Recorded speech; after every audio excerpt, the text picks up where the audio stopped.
Hi, I'm Matt from Designer Exteriors. We are decking installers, and on this particular project we've used Outdure for this deck and porcelain paving project.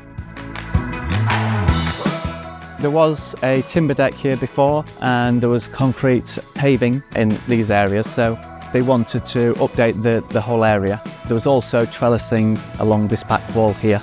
So we have removed those three surfaces and we have used Outdure framing for both the paved area and the decking area. The Outdure system was supplied by F.H.Brundle's.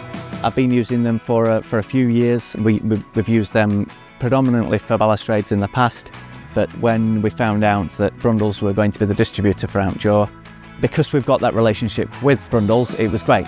From a contractor-supplier point of view, we've got that relationship and history. So I've got a contact at our local Brundle's who, if I'm short of anything, I called her this afternoon, we're a few brackets short, so she's putting it on an overnight delivery to me, so I've got them for the morning so I can finish off the framing. So fantastic product and fantastic service from Brundle's.